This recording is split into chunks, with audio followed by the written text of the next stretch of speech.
El título de esto, y me interesa mucho porque ya el título nos enseña, está titulado Fundamentos Básicos según la mirada de Dios.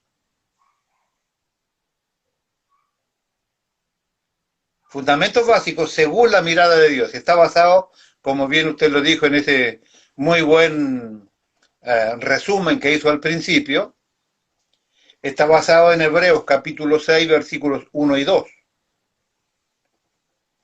Yo voy a leer los versículos en 2 o 3 versiones para que nos clarifique un poco el panorama y después le voy a manifestar algunas preguntas que surgieron en el desarrollo de esto y que la respuesta está a cada una de ellas en el desarrollo de esto. ¿Está bien? Bueno, Fueron surgiendo bueno. allí, de hecho le comentaba a mi esposa algunas. Oye, mira, se me ocurrió, déjame, me estaba hablando mi pobre esposa. Le digo, para, mamita, que se me acaba de ocurrir una pregunta para el estudio.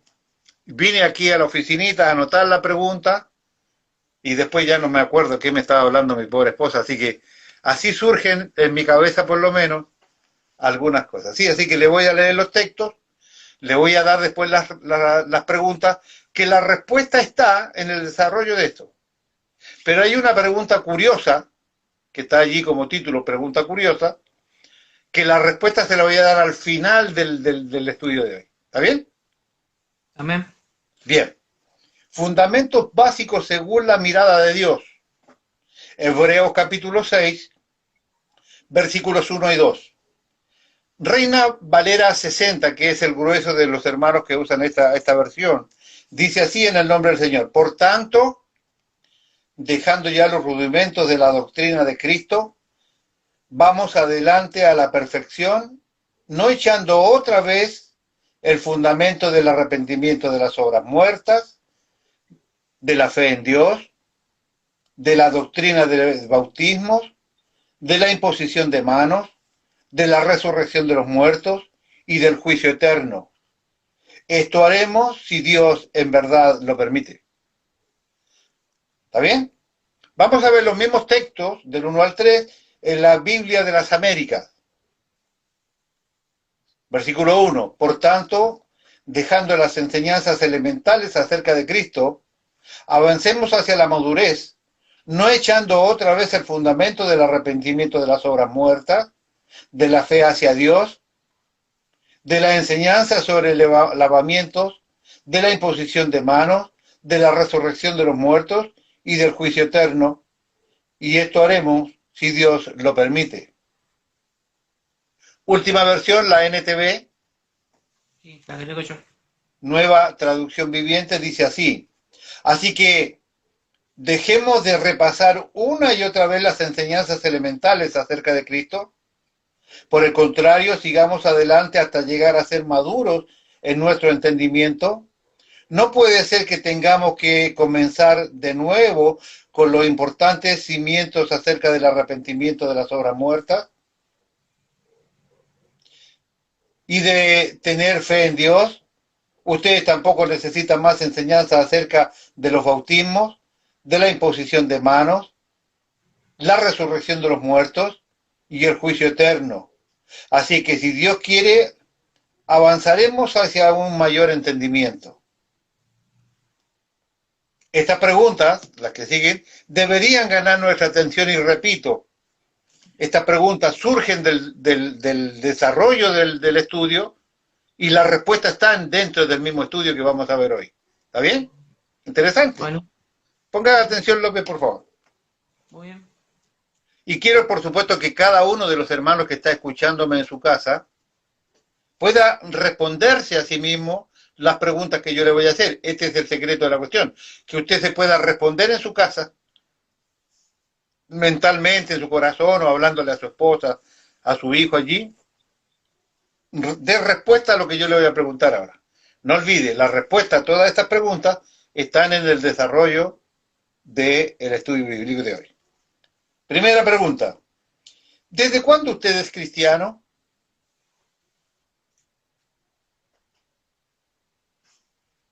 Número 2. Consiguiente. En el ejercicio de la vida, ¿Se considera usted un santo? Hablo de practicar pecado o no, ¿no? Repito, en el ejercicio de la vida, ¿se considera usted un santo? Estoy hablando de practicar pecados o no. ¿Se considera un santo? Siguiente. ¿Reconoce usted ser un pecador practicante?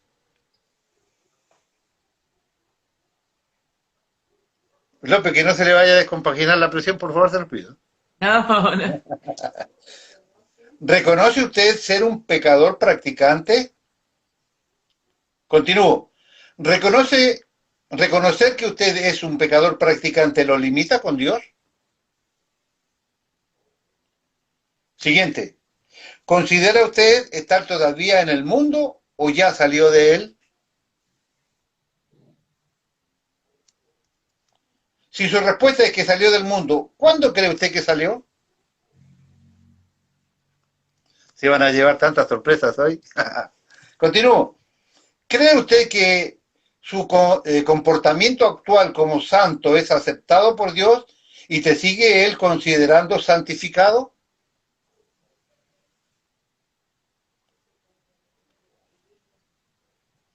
Le repito, pastora.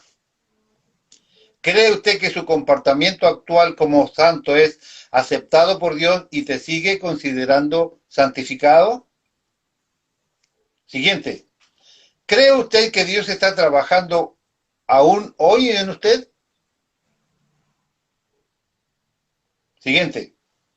¿Puede ver usted alguna señal clara que Dios está trabajando en usted aún hoy en día? Y una pregunta curiosa. Ponga atención, López. Mateo 25:40 dice lo siguiente, y respondiendo el rey les dirá, de cierto os digo que en cuanto lo hiciste a uno de estos, mis hermanos más pequeños, a mí me lo hiciste. La pregunta es la siguiente. Ponga atención, López, por favor. Ahora yo soy cristiano, hoy soy cristiano yo. Y Dios bendice al que me bendice. Pero los que me ayudaron antes que yo recibiera el cristianismo, los que me ayudaron antes que yo fuera cristiano, ¿recibirán bendición o recibieron bendición por haberme ayudado a mí, aun cuando yo todavía no era cristiano? Qué buena pregunta. Porque yo hoy soy cristiano. Y el que me bendice a mí, recibe bendición de Dios. De hecho, está basado allí en Génesis 11, cuando Jehová le dijo a Abraham, que es nuestra promesa, es nuestra también, al que te bendice yo le bendeciré, y al que te maldice yo lo maldeciré. Eso está claro allí. Ahora, los que me dieron bendición a mí antes que yo me convirtiera en cristiano, ¿recibieron bendición como que si yo fuera cristiano? Esta respuesta se la voy a dar puntualmente al final del estudio bíblico de hoy. ¿Está bien? Bueno, Quiero que por favor guarden estas preguntas en su cabeza porque es importante. Van a ir encontrando ustedes la respuesta en el desarrollo de esto. ¿Desde cuándo usted es cristiano? ¿En el ejercicio de la vida se considera usted un santo? Hablo de practicar o no pecado. ¿Reconoce usted ser un pecador practicante? ¿Reconocer que usted es un pecador practicante lo limita con Dios? ¿Considera usted estar todavía en el mundo o ya salió de él? Si su respuesta es que salió de él, ¿cuándo cree usted que salió de él? ¿Cree usted que su comportamiento actual como santo es aceptado por Dios y te sigue considerando santificado? ¿Cree usted que Dios está trabajando aún hoy en día en usted? ¿Puede ver usted alguna señal clara que Dios está trabajando aún hoy en usted? Esas son las preguntas que yo quiero que usted guarde en tu memoria y va a ver cómo es que nosotros vamos a sacar las respuestas de este estudio, pero que de verdad estas preguntas tienen respuestas absolutamente novedosas, por llamarlo de alguna manera. ¿Sí? ¿Me acompaña? bueno, sí, sí. Bien. Voy a avanzar todo esto, que acá está la respuesta que le voy a dar al final de esa pregunta curiosa. Para ingresar, entremos en tema. Acá está. Pongan atención. Mire, por alguna razón hemos tenido tanto problema para hacer este estudio bíblico. Verdaderas oposiciones espirituales hemos tenido para sacar adelante este estudio bíblico durante todos estos días pasados. Por alguna razón será. Pónganme atención, hermanos míos, por favor. A ver. Creo que es importante dedicarle tiempo a analizar estos 6 temas en estos textos, porque de manera regular encontramos deficiencia y errores doctrinales en gran parte del pueblo de Dios, lamentablemente. Es importante empezar diciendo que la palabra de Dios, no yo, es importante empezar diciendo que la palabra de Dios, no yo, los identifica como fundamentos elementales de la palabra de Cristo. O sea, básico de lo básico. Lo que estamos viendo y lo que estamos empezando a ver es, para Dios, es básico de lo básico. Salita de 4, no de 6, de 4 años. Ya, ingresó al jardín y lo primero que usted le dieron, esto para Dios, él considera que es básico de lo básico. Dijimos, los rudimentos. No quiero que sigan en los rudimentos que han estado. No quiero que vuelvan a preocuparse de lo que ya saben. ¿Se acuerda lo que hablaba todo el tiempo la sabiduría? En el principio, ¿no? El temor de Jehová es el principio. Mucho pueblo está todavía en el principio. Dios nos dice hoy, no quiero que estén más en el principio. Quiero que pongan atención a esto, aun cuando esto es básico de lo básico. O sea, no hay ningún cristiano, según, por eso se llama fundamentos básicos, según el criterio de Dios. Él dice, nadie puede de mis hijos no saber esto, porque esto es básico de lo básico. Es importante entonces empezar diciendo que la palabra de Dios, no yo, los identifica como fundamentos elementales de la palabra de Cristo. O sea, básico del principio.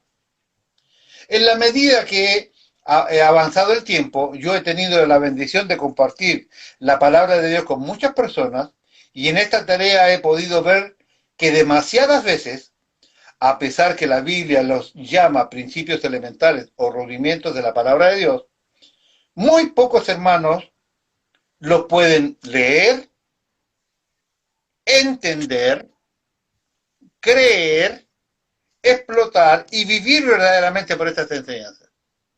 O sea, lo que Dios está considerando que es elementales y básico de lo básico, muy poca gente lo puede, repito, muy pocos lo pueden leer, entender, creer, explotar y vivir verdaderamente por estas enseñanzas. Aunque son principios elementales o rudimentos, como lo dice el escritor del libro de Hebreos, no son tan elementales o tan entendidos como se esperaría que fuera según el criterio de Dios.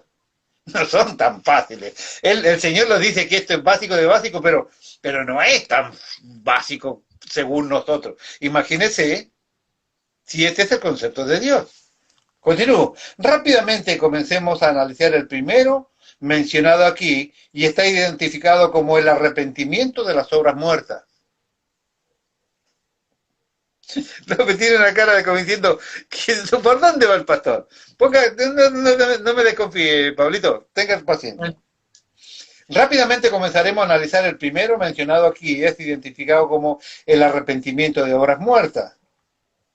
En esta lista de 6 ítems encontramos, número 1, y usted lo tiene en los versículos allí, el arrepentimiento de obras muertas. Después está la fe en Dios. Tercero, la enseñanza del bautismo. Cuarto, la imposición de manos. Quinto, la resurrección de los muertos. Y número sexto, el juicio eterno. Según Dios, estas cosas usted las tiene que saber como la tabla del 1. Esto usted lo tiene que tener claro como que si usted se aprendió la tabla del 2 cuando estaba en la escuela. Estos 6 ítems se agregan, se agrupan de dos en dos. Es decir, que aquí tenemos 3 grupos generales. Cada uno de estos 3 grupos generales apunta a una área importantísima de nuestra vida. Pensemos por un momento, antes de entrar de lleno en el tema, ¿qué pasa cuando nosotros encontramos una falla en los cimientos, en la fundación o en las bases de algo? Por ejemplo, si usted decide comprar un mueble, ve que hoy usted por internet usted compra todos los muebles y todo el mueble le viene en una cajita así y usted lo desarma, le viene el croquis y usted empieza a armar el mueble.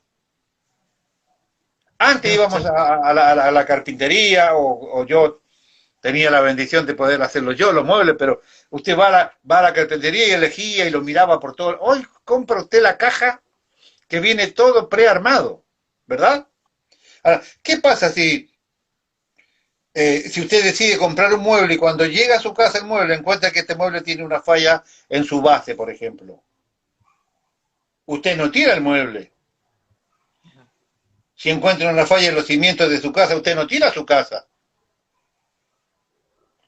En cualquiera de estos dos ejemplos, usted buscará ayuda en las personas capacitadas en el rubro que corresponda para solucionar la falla, pero no tirará nunca lo defectuoso.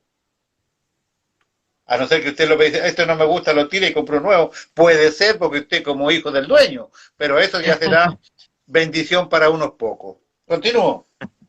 Dios no nos está pidiendo hoy en día que tiremos todo lo que creemos o lo que hemos crecido todos estos años, sino más bien que lo podamos examinar, asegurándonos que sea correcto y así poder añadir a lo que ya conocemos, lo que todavía no hemos visto hasta este momento y que Dios tiene preparado para nosotros. Él quiere que analicemos nuestras creencias, tengamos en claro que estén correctamente interpretadas para agregar a lo que Dios nos está dando todo el tiempo.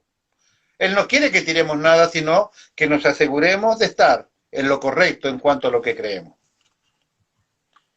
En un tiempo donde vamos a tratar de revisar, ya lo venimos haciendo un rato, venimos haciendo esta tarea. ¿Te acuerdas que usted le destruía el Génesis? ¿No? ¿Te acuerdas, Pablito? Hasta Sí, la sí. serpiente le maté, mire lo que le digo. Y no era serpiente, era luz. En un tiempo donde vamos a tratar de revisar, como lo hemos venido haciendo desde algún tiempo, lo que creemos con respecto a estos 6 temas y otros que salen en el medio irremediablemente, para que de esta forma podamos completar lo que Dios nos está queriendo enseñar. Cuando hablamos de los 2 primeros temas, esto es, del arrepentimiento de obras muertas y de la fe en Dios, estamos hablando de aspectos que tienen que ver con salir de toda la esfera negativa en la que hemos vivido antes de conocerle a Él. Repito, arrepentimiento de obra muerta y la fe en Dios, estamos hablando del aspecto de tener que ver cómo salir de esta esfera negativa en la que hemos estado insertos antes de conocerle y ver cómo podemos hacer para acercarnos más a Dios después de ese conocimiento. Las dos siguientes, o sea, la enseñanza de bautismo y la imposición de manos, por ejemplo, nos habla de cómo entrar ya en las cosas positivas que Dios tiene para nosotros. Todo este plan se encuentra inserto en estos 6 puntos que empiezan con el arrepentimiento de obras muertas.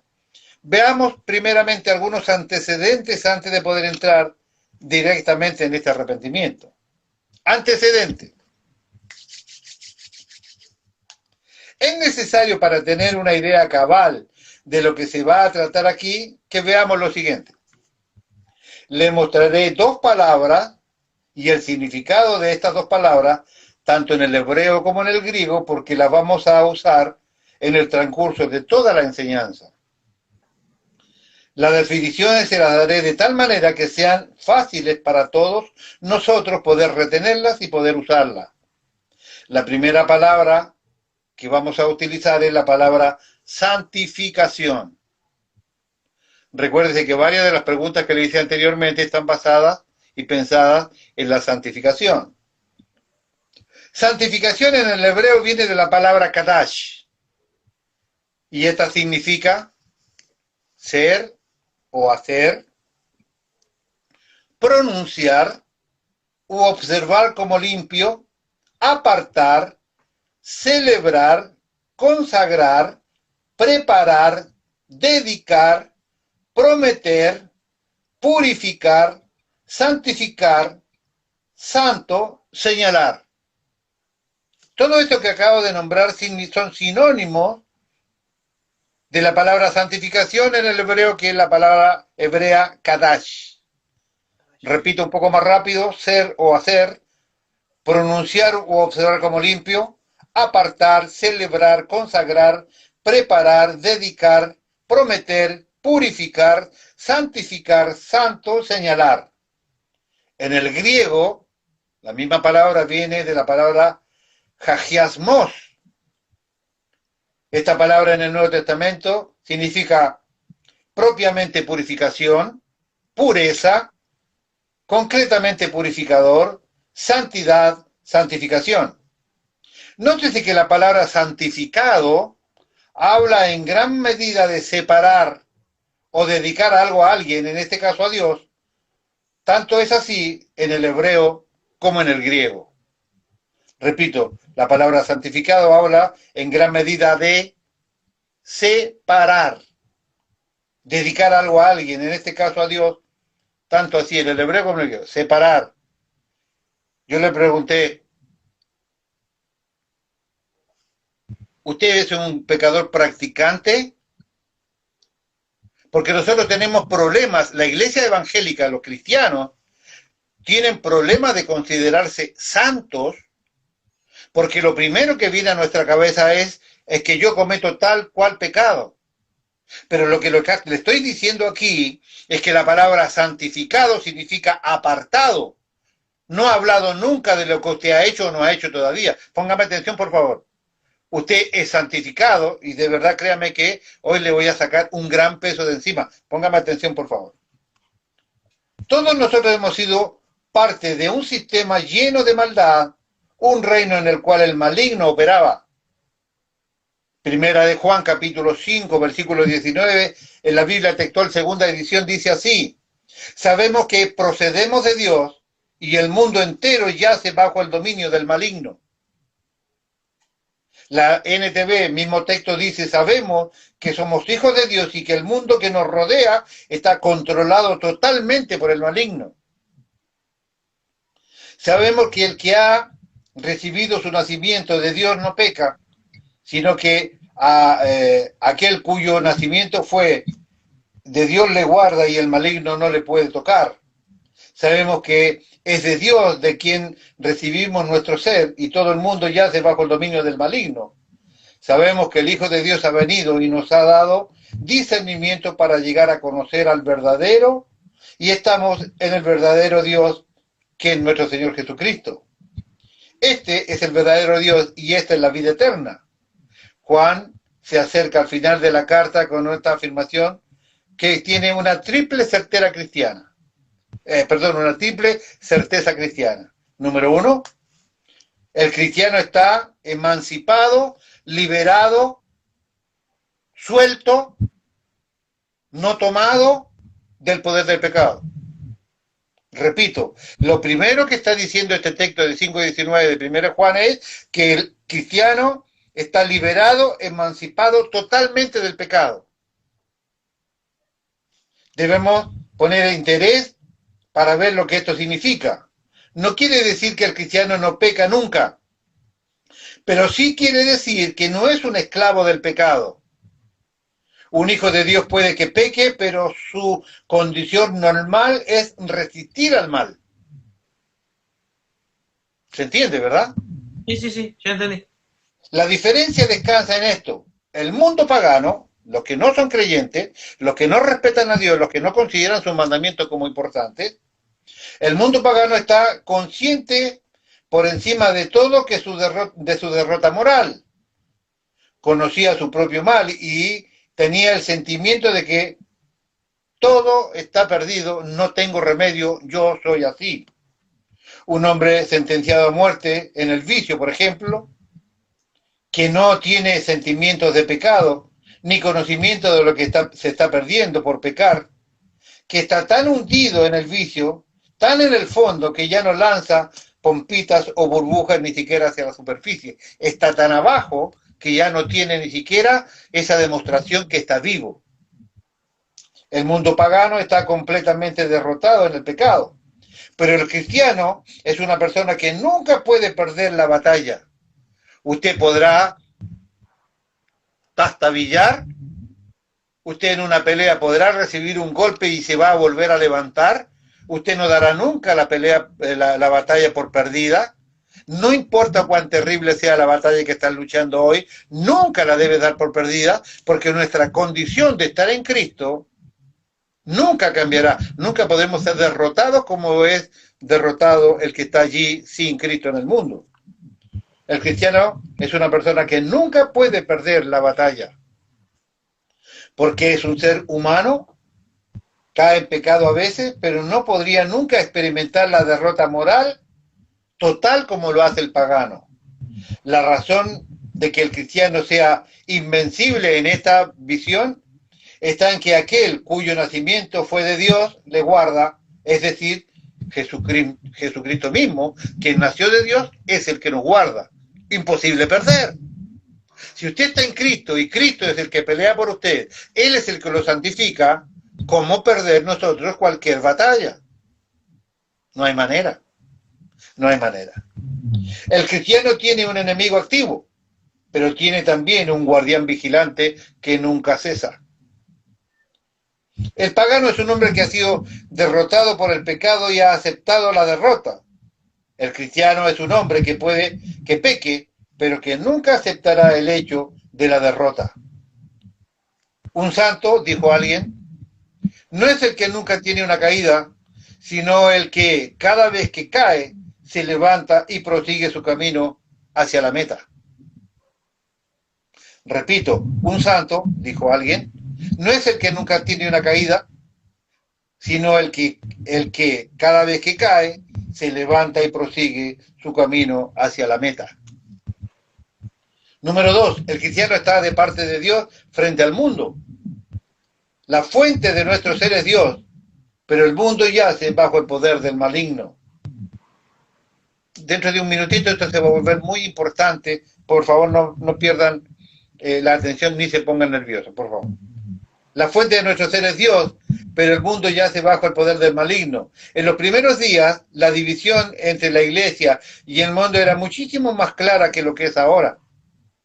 Por lo menos en el mundo occidental vivimos en una civilización impregnada de principios cristianos. Aunque no se practiquen, por lo menos se aceptan como ideales de castidad, misericordia, servicio y amor.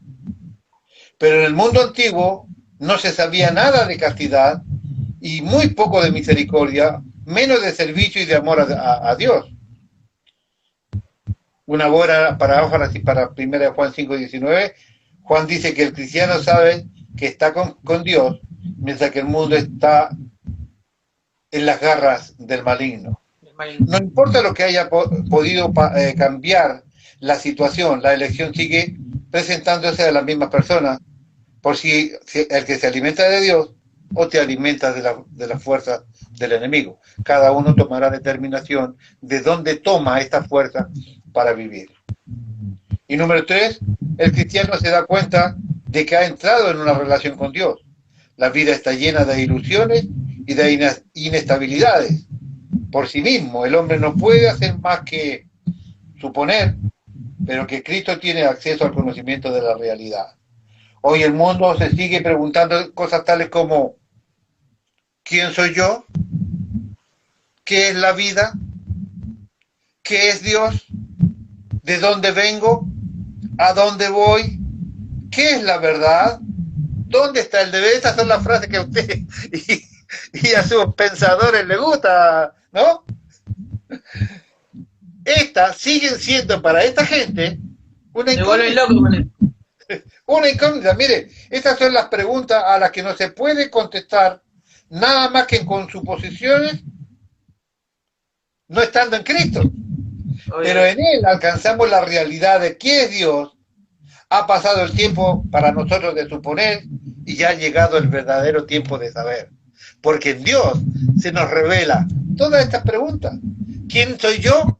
Hijo de Dios. ¿Qué es la vida? La vida es Cristo. ¿Qué es Dios?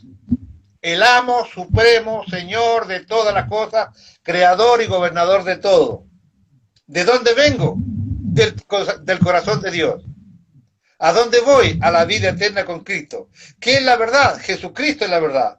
¿Dónde está el deber? En hacer la voluntad de mi Dios. Esas respuestas tienen para mí sentido, que son las, como bien dijo usted, las preguntas que enloquecen al pensador del mundo, porque ellos no tienen a Cristo. ¿Dónde se revela esta verdad para mí? En Cristo Jesús, Señor nuestro. ¿Se da cuenta? Estas son las preguntas que a los que no se pueden contestar nada más que con suposiciones si usted no está en Cristo. Pero en Él alcanzamos la realidad que es Dios. Ha pasado el tiempo de suponer y ha llegado el tiempo de saber. Retomamos, primera de Juan 5:19. Dice, sabemos que procedemos de Dios y el mundo entero yace bajo el maligno. Sabemos que somos hijos de Dios y el mundo que nos rodea está rodeado por el maligno, dice NTV. Literalmente aquí la palabra importantísima y clave es proveniente. Ponga atención, porque aquí entramos directamente en el tema mismo. Literalmente aquí la palabra es proveniente. Sabemos que procedemos de Dios y el mundo entero yace el poder del maligno. Lo primero que debemos entender aquí, que hemos sido engendrados por Dios y no únicamente por nuestros padres, es decir, que nosotros estamos aquí por clara, plena y total voluntad de Dios. Lo dice así, sabemos que procedemos de Dios. Nosotros venimos de... Escúcheme, ¿cuántas veces a usted le dicen, vos provenís de Dios? Vos naciste en el pensamiento de Dios. ¿Se dio cuenta de algo que nosotros somos pensados y creados en Dios antes que la fundación del mundo? Antes que la fundación de los ángeles, antes de la fundación del mundo espiritual. Y desde aquel momento, en cuanto Dios pensó en usted, López, en usted, no sé, en Beatriz, en Laura, en Gonzalo, en Mónica, por nombrar a alguno de mis hermanos, desde el momento que Él pensó allá, antes que los ángeles existieran, pensó en usted, nunca ha habido un segundo de esa existencia que Él ha dejado de pensar en usted. Y Él dice que los pensamientos que ha tenido desde aquel instante hasta aquí, siempre han sido pensamientos de bien y no de mal. Él ha pensado todo este tiempo, desde aquel instante, fuera del tiempo, fuera del universo, porque no había nada, ha pensado en cada uno de mis hermanos. Provenimos de Dios. Sabemos que procedemos de Dios. Nosotros procedemos de Dios. Lo primero que debemos entender entonces es que decimos engendrados por Dios, no únicamente por nuestros padres. Es decir, que nosotros estamos aquí por plena y total voluntad de Dios. En este proceso de nacer en la tierra y de nacer en Dios, doble nacimiento, es determinante para que nosotros podamos encontrar el propósito correcto de Dios para nuestras vidas. Cuando nosotros nacemos de parte de Dios, participamos de su vida, participamos de su naturaleza, igual que cuando usted nace de sus padres, al ir creciendo tomamos rasgos de ellos y nos vamos pareciendo a ellos. De la misma manera, cuando nacemos de Dios, en la medida de nuestro crecimiento, vamos pareciendo cada vez más a Él. Empezamos a hablar como Él, empezamos a sentir como Él, nos empezamos a preocupar de las cosas que Él se preocupa, empezamos a amar a quien Él ama. En la medida que vamos creciendo en Dios, nos vamos pareciendo a Él. Como nos hemos ido pareciendo, a veces de bueno y a veces malo, pero pareciendo a nuestros padres. La generación moderna dice, yo no quiero parecerme a mi mamá, menos a mi papá. Pero cuando usted los ve en el desarrollo de la vida, se va dando cuenta que hablan como uno, que piensan como uno y que hacen cosas como uno. Porque es irremediable que en el crecimiento usted se va pareciendo cada vez a su progenitor. Y en este caso nosotros tenemos dos nacimientos. El nacimiento de Dios primeramente y también el nacimiento de nuestros padres. Sin embargo, y acá me acomodo porque... Sin embargo, para poder nacer de Dios tenemos que ser separados para Dios primeramente. ¿Separados de dónde? Respuesta, de este mundo satánico, de este mundo lleno de maldad, gobernado por Satanás. Lo dice 1 Juan. Este mundo entero yace bajo el maligno. Entero. Todo, total, todo. No queda nadie fuera, con excepción de Cristo. Este mundo es satánico, lleno de maldad y gobernado por Satanás. En 1 Juan 5:19, todo el mundo entero está juntamente bajo el maligno. Cuando dice el mundo entero, se está refiriendo a todo el sistema del cosmos, en el sentido del mundo habitado, las personas, Es una manera de identificar claramente a toda la humanidad en conjunto. Todo esto es una esfera de influencia que ha sido usurpada por el diablo y que ha sido manipulada por él a tal punto que ha dañado a toda la humanidad que Dios ha creado. Mientras las personas no vean, no conozcan a Cristo, ellos son parte integral de este sistema del maligno. Es decir, uno no elige nacer en este sistema. Nacer bajo el dominio del maligno, cuando nace en este planeta, por el solo hecho de nacer, ya nace bajo el sistema del gobierno del maligno. No hay no hay manera de escapar en esto. Pero nosotros podemos salir del sistema. Con atención. Cuando hablamos del maligno, aquí la palabra griega no se refiere simplemente a una persona común, sino a un agente de corrupción y de maldad, a un ser que ha degenerado tanto su virtud original que tiene la capacidad de afectar a otros de una manera perniciosa y dañina. Satanás, el diablo, aunque estos son solo títulos, es esta persona, y dice 1 Juan 5:19, que ha logrado que todo el mundo esté bajo su poder. Quiero que por un momento veamos todas las personas que nacieron en este sistema están sometidas bajo ese sistema. No hay quien esté fuera de este gobierno. Y aquí vamos a empezar a utilizar un ejemplo que va a ser repetitivo, que me parece muy gráfico. Usted sabe lo que es un domo. Sí. Una cúpula, ¿no es cierto? Una esfera, ¿no? Un domo. Vamos a hacer cuenta. Usted imagínese una cúpula o un domo que cubre a toda la humanidad. Todo el que nace va a parar dentro de ese domo, dentro de esa cúpula. No hay nadie que esté fuera de esa cúpula. Todo el que nace va a parar allí, ¿no? Allí vamos a darle punto a esta primera parte. Ponga atención. Primera de Pedro, capítulo 1, versículo 2, dice así: elegidos según el designio de Dios Padre, en santificación del Espíritu, para obedecer y ser rociados con la sangre de Jesús, el Mesías, gracia y paz sea multiplicada. El mismo texto, la NTV, dice: Dios Padre los conocía y los eligió desde hace mucho tiempo, y su Espíritu, que los ha hecho santos, como resultado ustedes lo obedecieron y fueron limpiados por la sangre de Jesús. Que Dios les conceda vida, paz y gracia. Lo que le acabo de leer, te lo voy a graficar. El tema central de la carta de Pedro es la santificación. Dice acá, en este texto que acabamos de leer, que Dios el Padre nos eligió desde el principio. Dice, elegidos según el designio. Dios nos eligió según la presciencia. A través del Espíritu Santo nos santificó. Recuerde que la palabra santificar es separar. Nos separó para que recibamos la redención del Hijo, que según este versículo es a través de la sangre de Cristo. Note usted cómo es que en un solo versículo está viviendo la acción completa del Dios Trino. Dios el Padre nos elige, el Espíritu Santo nos santifica y separa, y la sangre de Cristo nos rocía. Según esta experiencia, la plena salvación de Dios, la santificación de Dios, actúa a través del Espíritu Santo. Dicho de otra forma, lo que nosotros conocemos como ser salvos, ponga atención, dicho de otra forma, lo que nosotros conocemos como ser salvos, involucra un proceso en el cual no somos nosotros los agentes que tomamos la iniciativa en primera instancia para la salvación, sino que es Dios.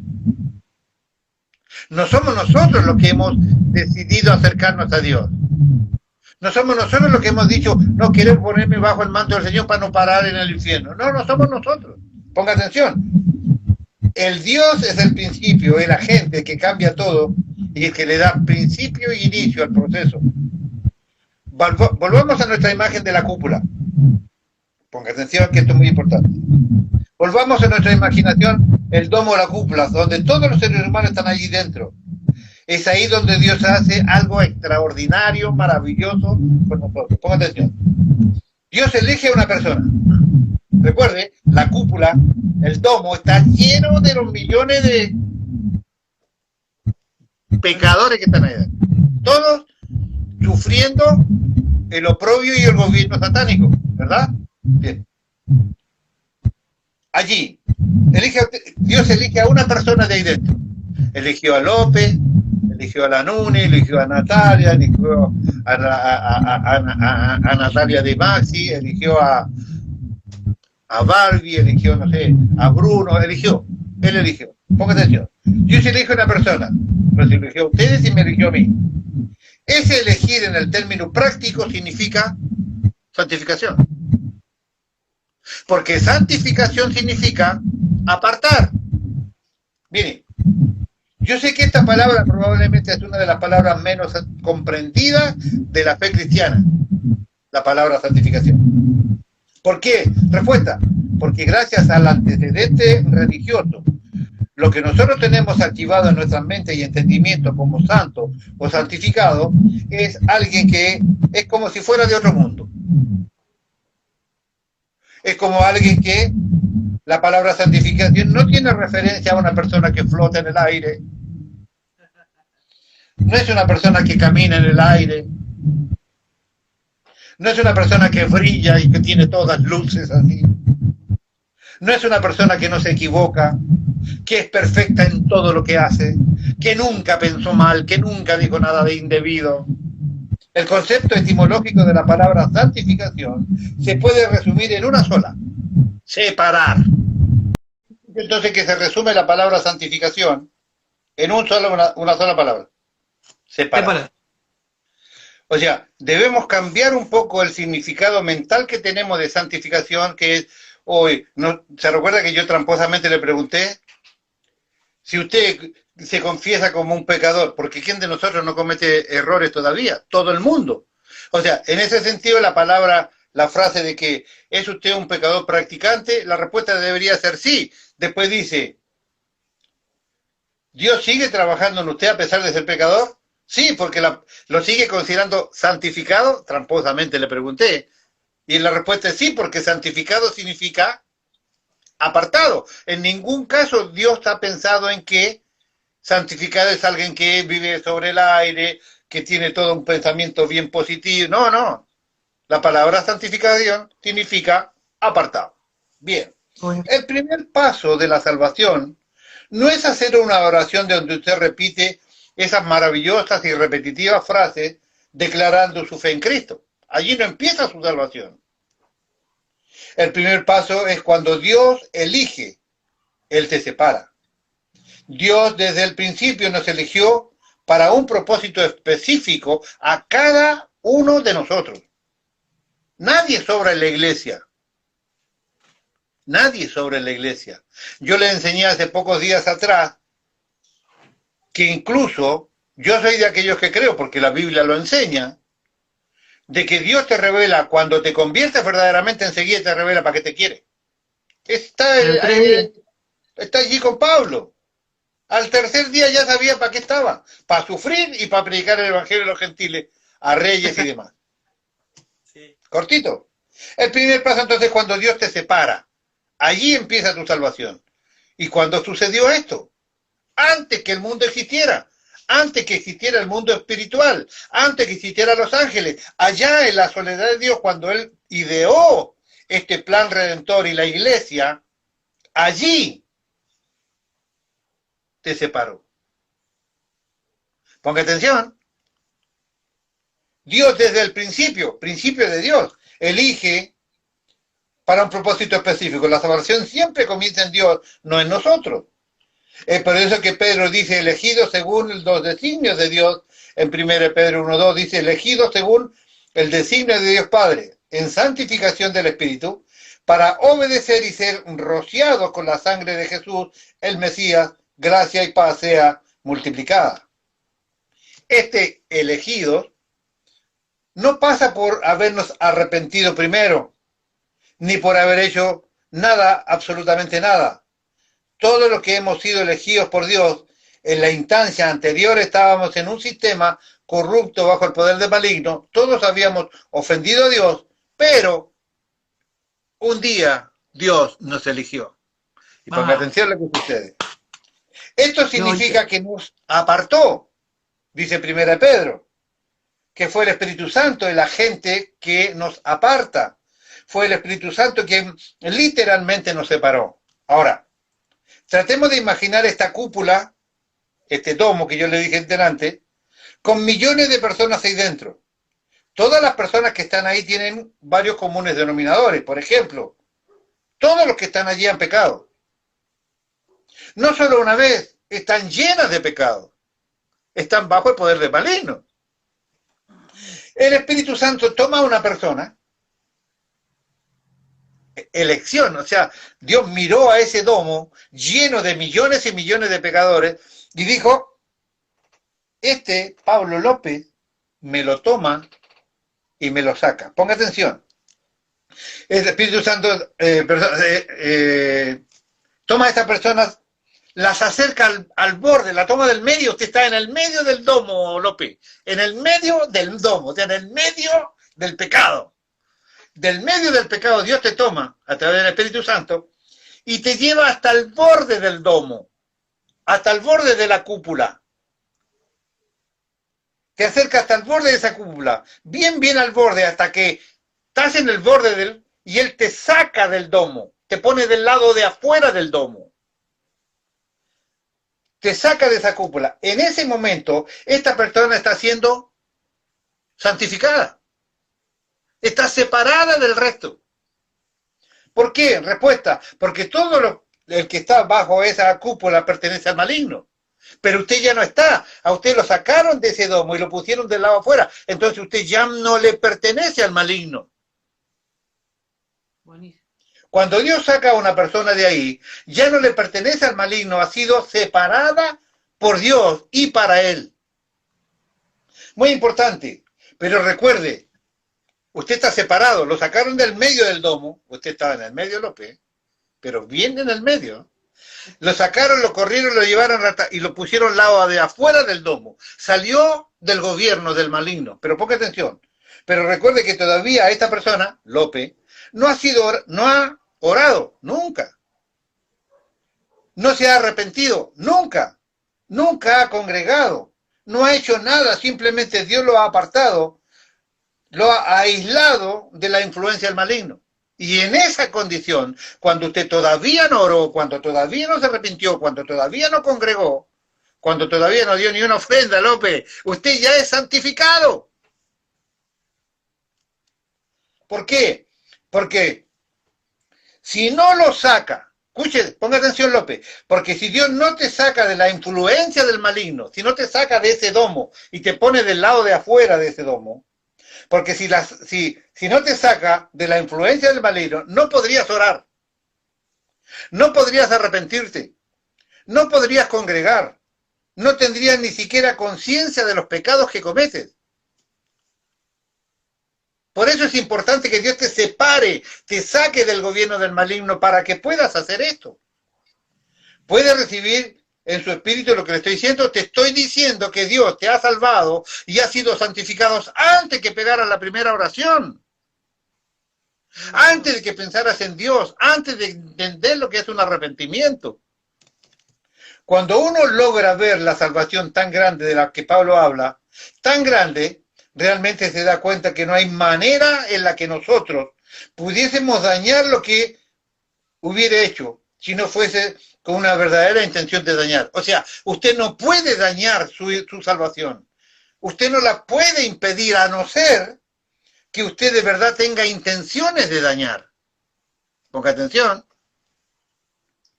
En pocas palabras, yo debo tener la intención de destruir la obra de Cristo para poder decir que perdí lo que Dios me dio.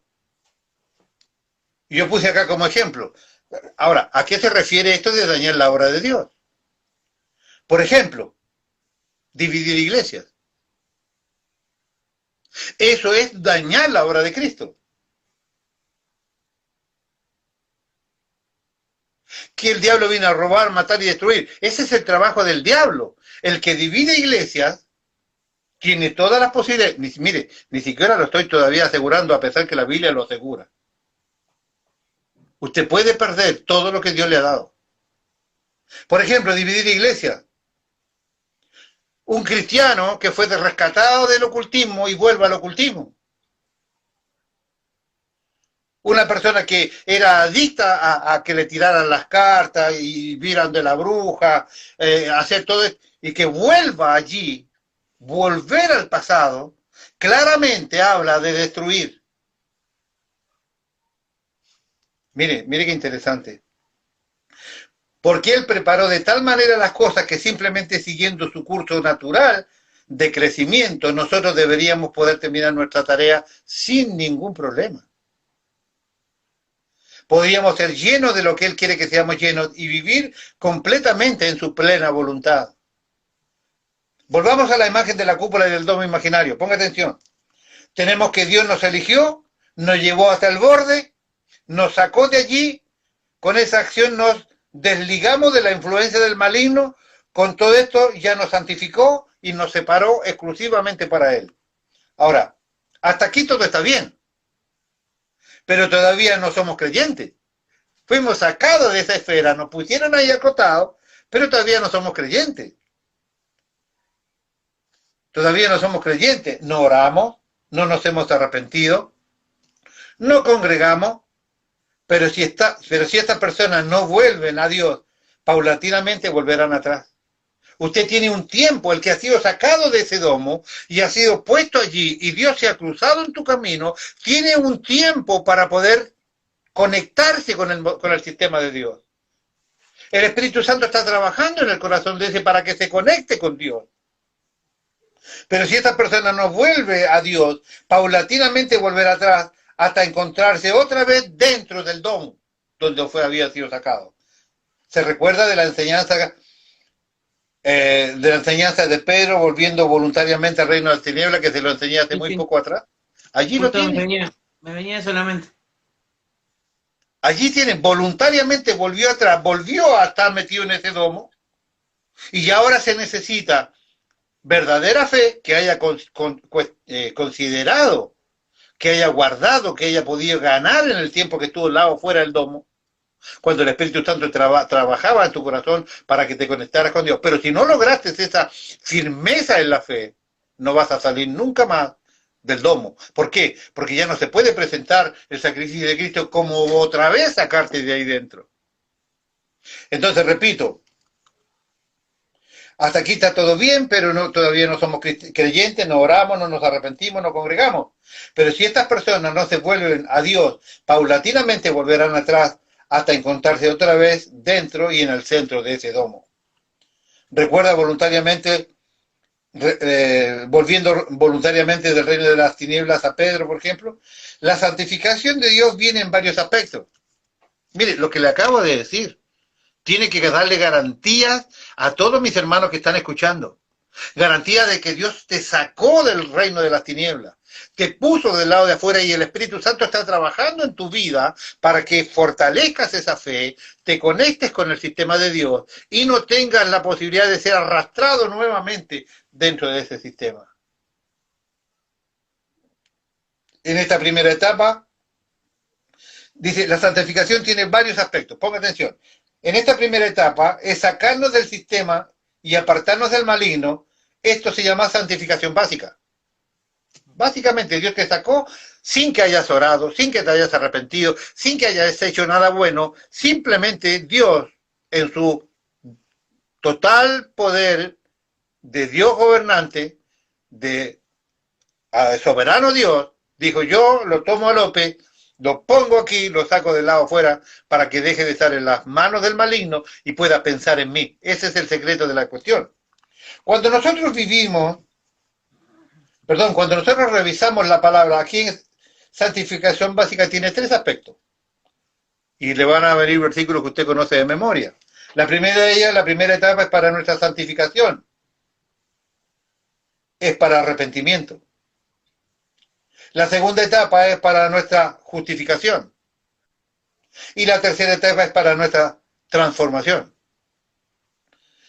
Todo esto es el resultado de esta santificación. Dios te separó, te sacó del domo y te puso afuera. ¿Para qué? Para que te arrepientas, primera etapa, para que recibas la justificación, segunda etapa, y para que empiece la transformación, tercera etapa. Todo esto es el resultado de la santificación, apartarnos el Señor con su Espíritu Santo de esa esfera de gobierno del maligno, que nos va a permitir arrepentirnos, nos permitirá encontrar la justificación y comenzaremos el proceso de transformación. Usted podrá darse cuenta que Pablo utiliza aquí dos elementos, dos posiciones de la santificación. Una santificación es esta, la que estamos hablando. Es básicamente cuando Dios aparta a alguien del sistema del pecado para llevarlo al sistema de Dios. Pero luego hay otra santificación que se desarrolla del fruto de la vida con Dios. Una santificación consciente donde nosotros también trabajamos y donde las personas van creciendo en Cristo. Dios trabaja dos frentes en cuanto a nuestra santificación.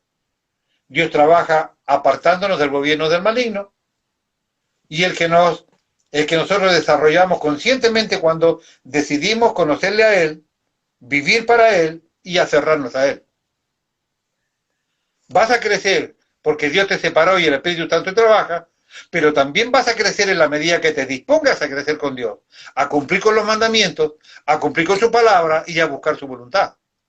Ambas cosas van a ayudarte a crecer. En estas dos formas desde la santificación opera en nosotros. En pocas palabras quiero decir algo que seguramente sonará increíble, pero créalo. El hecho que usted en algún momento haya volcado sus ojos a Dios y lo haya buscado ya muestra que Dios empezó un proceso de santificación en usted. De lo contrario, usted seguirá atorado en aquel mundo lleno de gente, bajo ese domo, bajo el yugo del maligno. Si usted miró el Evangelio, si a usted le interesó el Evangelio, si usted está pudiendo congregar en algún lugar, si usted está pudiendo buscar la palabra de Dios, si a usted le interesa conectarse para aprender, si usted está orando al Señor para que te dé la capacidad de cumplir con tus mandamientos, esta es la muestra más evidente que Dios te tomó del domo, te puso del lado de afuera para que escuches la voz de Dios. Una de las cosas que le voy a enseñar más adelante es que ¿por qué Dios no quiere y aborrece las imágenes? Porque Él ha educado al pueblo ¿para qué? Para que escuche la voz de Dios. La fe viene por el oír. Cuando se presentó allí en el monte a entregar la ley, que ya le adelanté que no fue Jehová de los ejércitos, después le cuento quién era, pero ya le adelanté que al Padre no lo ha visto nadie jamás. Ya le dije eso, te lo recuerdo para dejarlo ahí con la intriga. ¿Qué es lo que se veía a Dios? Escuchaban su voz. ¿Voy a hablarte o me voy a mostrar desde el tabernáculo? Voy a hablarte desde el tabernáculo. Desde el propiciatorio escucharás mi voz. Dios ha preparado a su pueblo para que escuche la voz de Dios. No para que veamos nada, para que escuchemos su voz. Interesante eso, que también después se lo voy a profundizar un poco. Si usted no escucha la voz, de lo contrario seguirá atorado en el mundo de gente dentro de ese domo bajo el yugo del maligno. No tendría ningún interés en las cosas del Señor si usted estuviera ahí dentro. No le interesaría en lo más mínimo nada de lo que tenga que ver con Dios, ni en sus cosas. Lo más trágico es que muchas veces nosotros no nos vemos como personas santas porque consideramos la cantidad de pecados que hemos cometido. Te lo dije anteriormente. Nos han metido en la cabeza que santificado es no pecar. Santificado es apartar. Y Dios nos apartó desde el principio. Antes que los ángeles existieran, fuimos apartados para Dios. Hemos sido santificados, apartados, antes que los ángeles. Y desde aquel minuto, nunca más Dios dejó de pensar en nosotros. Nunca, ni un segundo de su existencia. Atención, esa es la señal de que Dios está trabajando. De hecho, si yo cometo el pecado y me siento mal por eso, es la mejor señal que el Espíritu Santo está trabajando y que Dios me ha santificado, es decir, me ha separado para Él. Sí, yo cometo pecados, pero después la conciencia me atormenta, es el Espíritu Santo presionando. ¿Qué hago, Señor? Mira, perdóname porque tu palabra dice esto, yo no dije, no hice lo que estaba allí. ¿Por qué siento así? ¿Por qué tomo esta determinación de hacer este reconocimiento? porque el Espíritu Santo ha trabajado en mí. Así que cuando usted peca, no es la muerte de nadie porque Cristo ya murió. Es la muestra más evidente si hay un trabajo del Espíritu Santo en usted o no. Ahora, si a usted le da lo mismo, si usted le da al sexo ilícito, si usted le da al copete, si usted le da a la marihuana y a usted no tiene ningún pesar en su corazón, entonces el Espíritu Santo ha dejado de trabajar en ti, como dice Hechos 7:51. ¿Verdad? Se da dando cuenta, Pablito, cómo muchos versículos que conocemos van tomando sentido en nuestra vida. Pero está claro que todavía no tenemos el carácter de Cristo desarrollado en nosotros para poder cuidarnos más puntualmente de hacer su voluntad. Bueno, ¿por qué pecamos? Porque todavía está en proceso la formación del carácter de Cristo en nosotros. Pero el Espíritu Santo está trabajando. Y somos santificados porque Dios nos ha separado antes que yo haya visto en mí una oración, un arrepentimiento, nada. Yo no había hecho nada cuando Dios ya me había santificado, porque santificado significa apartado. Nosotros procedemos de Dios. La santificación de la que estamos hablando nos separa del mundo y nos dice que le pertenecemos a Dios. Para que esto sea real, usted debe pasar por 3 etapas. Primero, arrepentimiento. Segundo, justificación. Tercero, transformación. Supongamos, mire, me quedan 5 minutos. Supongamos, el López, que usted se ganó un millón de pesos. No, que $1 millón de pesos poco. $1 millón. Bueno. Cuando yo trabajaba en la empresa, el dueño de la empresa, todos los fines de año compraba un boleto completo de la lotería, no un vigésimo, sino un boleto completo de la lotería. Y le repartía uno a cada uno de los empleados que él tenía en la empresa. Yeah. Nunca llegó la buena noticia, pero hipotéticamente póngale que a usted le dieron ese premio y se ganó el $1 millón. ¿No es cierto? Usted se ganó $1 millón. Me regaló, vieja, no, Nuni, ¿sabes qué? Me gané $1 millón. ¿Qué le va a decir la Nuni? Anda, ¿no? Algo le va a decir. Ay, mostrame, no, va a querer ver qué, el boleto. El boleto donde certifica que usted se ganó $1 millón. Me lo regalaron el fin de año. Llegué con la información de que me gané el premio. ¿Y cuándo? ¿Dónde? ¿Cómo? No, mira, ahí atrás está la dirección. Ahí está la dirección donde nosotros tenemos que ir a cambiar este boleto, a hacer real el premio del $1 millón. Está la dirección donde tenemos que ir y qué tenemos que llevar para eso. El boleto, documento y algunas cosas más que le pedirán para poder entregarle a usted lo que ya usted ha ganado. Le cuenta a la familia, te ganó el premio, la Nuni ya empieza a hacer cuentas y planes.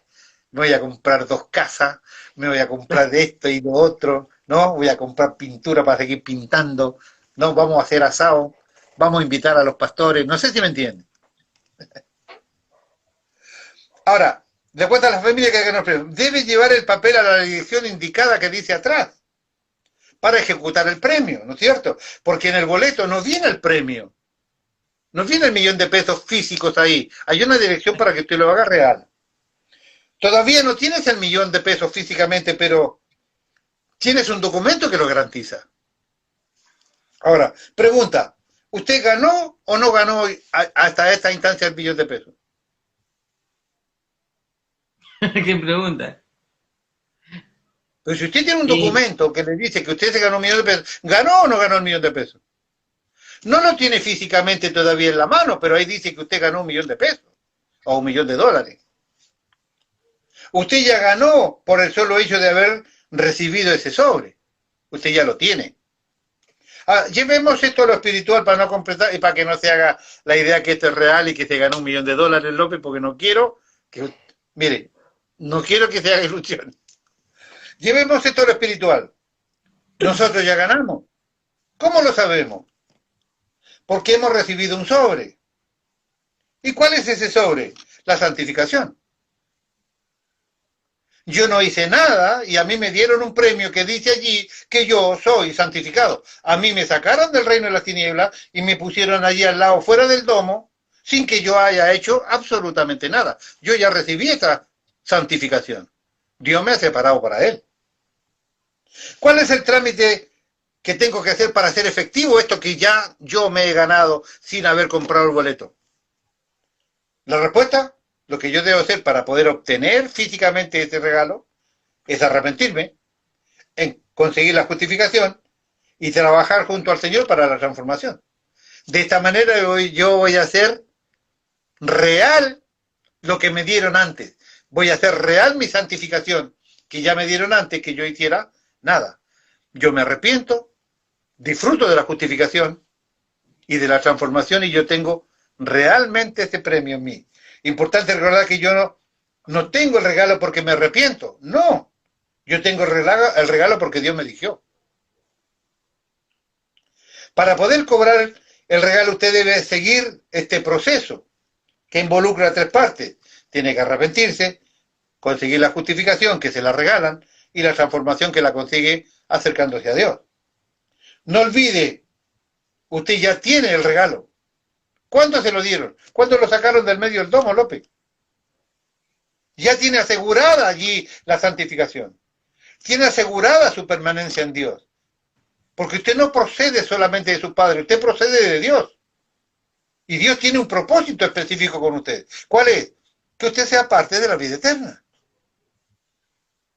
Efesios 1:13 dice, en él también vosotros, habiendo oído la palabra de verdad, el evangelio de vuestra salvación, habiendo creído en él, fuiste sellados con el Espíritu Santo prometido, que es arras de nuestra herencia hasta la redención de la posesión para alabanza de su gloria.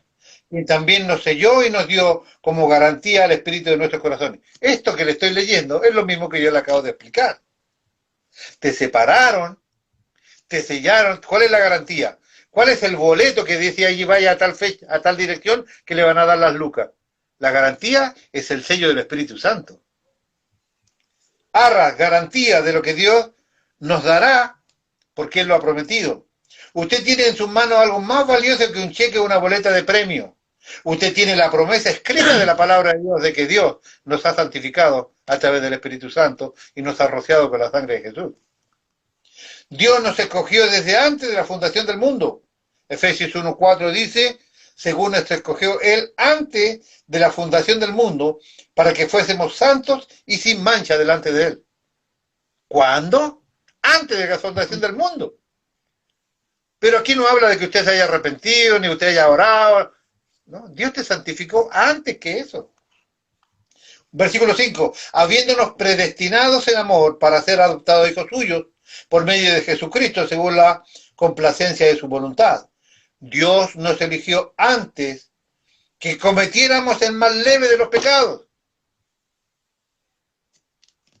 Es decir, la santificación del Espíritu ya empezó antes que cometiésemos el más pequeño de los pecados. Esto puede tener solo un nombre, gracia maravillosa, nada más. Regresemos un minuto a 1 Pedro 1:2, dice que la santificación la opera el Espíritu Santo. Hablo como humano, por vuestra humana debilidad, así como para iniquidad presentasteis vuestros miembros para servir a la inmundicia y a la iniquidad, ahora para santificación presentar vuestros miembros para servir a la justicia. Recuerde que la segunda santificación es que vamos a gradualmente a ir creciendo poco a poco en la medida del crecimiento que tengamos en nuestra relación con Dios. La primera fue que Dios nos separó. Nos sacó del domo, nos puso al lado afuera y el Espíritu Santo empezó a trabajar en nosotros. Esa es la primera, ya está. La segunda es que en la medida que nosotros interrelacionemos con Dios, dejemos que el Espíritu Santo meta su palabra, nos esforcemos por cumplir los mandamientos, vamos a ir creciendo en la medida de la gracia de Dios que nos promete aquí. Esto se hace gradualmente según Romanos 6:22. Mas ahora que habéis sido libertados del pecado, fuimos sacados del domo, Y hechos siervos de Dios, santificados del lado de afuera, tenéis por vuestro fruto la santificación, fuisteis apartados, y como fin la vida eterna. ¿Vio?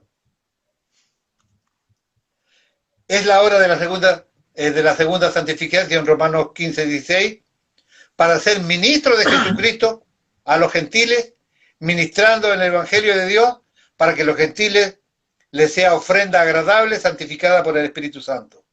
La santificación del Espíritu, que menciona Pedro en el capítulo 1, cuyas énfasis en la santidad, se demuestra que a partir de nosotros empezamos a obedecer lo que Él empieza a planear y a planificar con nosotros. Sino que aquel que os llamó es santo, sed también vosotros santos en toda vuestra manera de vivir. ¿Cuándo nos santificaron? Antes que el mundo existiera. O sea que esa es una obra ya hecha. ¿Se dio cuenta? Esa obra ya está hecha. No es que vamos a ser santos ahora, eso ya fue hecho. Sino que aquel que os llamó es santo, allá, también vosotros sois santos en vuestra manera de vivir. ¿Por qué? Porque allá fuimos santificados. Esto otro es un proceso que se llama justificación y transformación. Yo me voy transformando en la medida que pasa el tiempo, porque me relaciono con Dios, porque leo tu palabra, porque oro pidiendo ayuda para no cometer los pecados que cometía antes, pero yo ya fui santificado. Yo ya soy santo para Dios, porque santo significa apartado. Dios nunca consideró que yo no cometa ningún error en esta vida. Estoy en un proceso regenerativo. ¿Por qué Cristo está santo? Pues yo soy santo, dice 1 Pedro 1:16. Notemos que aquí dice que esto ya se cumplió, pero por otra parte dice que yo debo buscar ser santo en nuestra manera de vivir. Como le tengo que dar la respuesta a la primera frase, voy a dejar hasta aquí. ¿Sí? Permítame que yo voy a decirle... Hoja 35. Pongan atención. Voy a volver atrás un minutito. Voy a volver atrás un minutito para darle la respuesta, y con esto termino, a aquella pregunta que yo le tengo aquí, porque me parece importante. La pregunta curiosa. 25:40 de Mateo, en realidad está dentro de la parábola que está ahí entre el 31 y el 46. Dice, respondiendo el rey le dirá, de cierto digo que cuando lo hiciste a uno de estos mis hermanos más pequeños, a mí me lo haces. Ahora yo soy cristiano y Dios bendice al que me bendice, dice la palabra de Dios. Pero los que me ayudaron antes que yo fuera cristiano, ¿recibirán esta bendición también? Porque yo le acabo de demostrar que yo soy cristiano ¿desde cuándo? ¿Se acuerda que la primera pregunta que le hice, ¿desde cuándo usted es cristiano? Está bueno. Usted es cristiano de allá de cuando Cristo lo separó. Le dije allí, su santificación, su salvación, su vida cristiana, no empieza cuando usted hizo la oracióncita de fe. ¿De cuándo usted es cristiano? De cuando Dios pensó en mí allá antes de la fundación del mundo. Ahora, los que me bendijeron a mí antes que yo sea cristiano en términos humanos, estaban bendiciendo a un cristiano. Y yo le dije, ¿se acuerda cuando le hablé de las promesas de Dios? Le dije, Dios siempre habla atemporal. Donde Él declara las cosas, no hay tiempo. Al que te bendice, yo le bendeciré. ¿Eso es para ahora? Eso es para siempre. Las personas que me dieron bendición antes que yo fuera cristiano, estaban bendiciendo a un cristiano en términos de Dios. Recibieron bendición por eso. ¿Me entiendes? No importa que yo todavía no he hecho la declaración de fe. Pero ellos estaban bendiciendo a uno que Dios había santificado, que había separado para Él. O sea que yo en términos de Dios y en la visión de Dios, que Él es el que bendice al que me bendice, Él lo estaba bendiciendo porque estaba bendiciendo a un cristiano en el tiempo de Dios. ¿Me entiende? Ahora, ponga atención y con esto termino. Este es un comentario de William Barclay para que entienda lo que quiero decir. Dice la parábola, cuando venga el Hijo de Dios con todos sus ángeles, ocupará su puesto en su trono glorioso, y todas las naciones se reunirán delante de él, y él separará a unos y a otros como separa el pastor las ovejas de las cabras, colocando a las ovejas a su izquierda, a su derecha, y las cabras a su izquierda. Entonces el rey le dirá a los de su derecha, venid, vosotros a quienes ha bendecido mi padre, entrar en posesión del reino que se ha preparado para desde la creación del mundo, porque cuando yo estaba hambriento, me diste de comer, cuando estaba sediento, me diste de beber, cuando yo era forastero, me recibiste, cuando estaba desnudo, me vestisteis, cuando estaba enfermo, vinisteis a visitarme, cuando estaba en la cárcel, vinisteis a verme.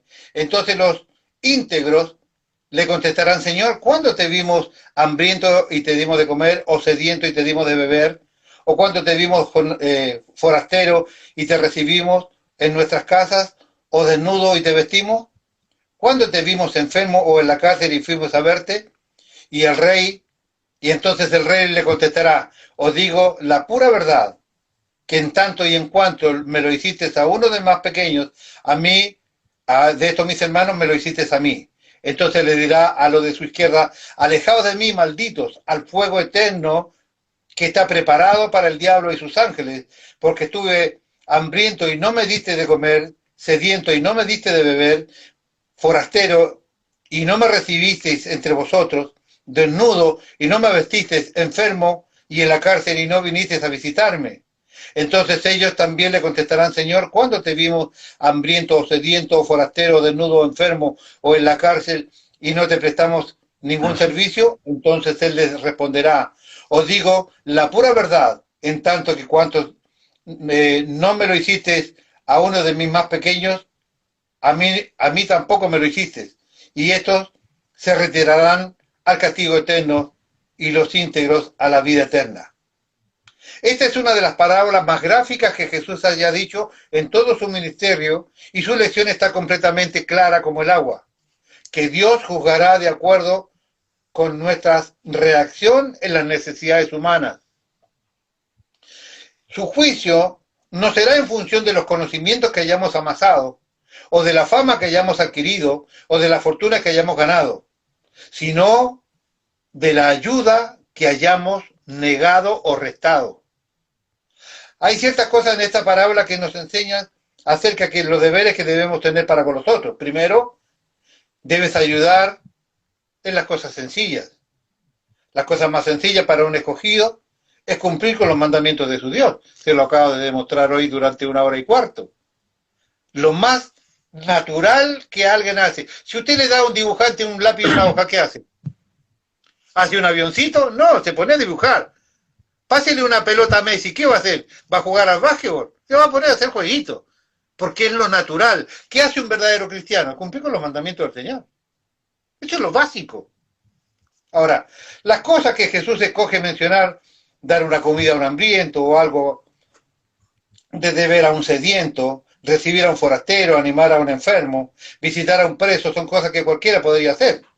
No se trata de dar millones de pesos ni de escribir nuestros nombres en los anales de la historia, sino de prestar una sencilla ayuda sobre todas las personas que nos encontramos todos los días. No hay ninguna otra parábola que le abra el camino de la gloria de tal manera a la gente sencilla. Número 2, debe ser una ayuda desinteresada. Los que la prestaron no la hicieron pensando que estaban ayudando a Cristo o haciendo mérito para la eternidad. Ayudaban porque no podían hacer menos que eso. En la reacción natural, intuitiva, totalmente desinteresada de un corazón que ama.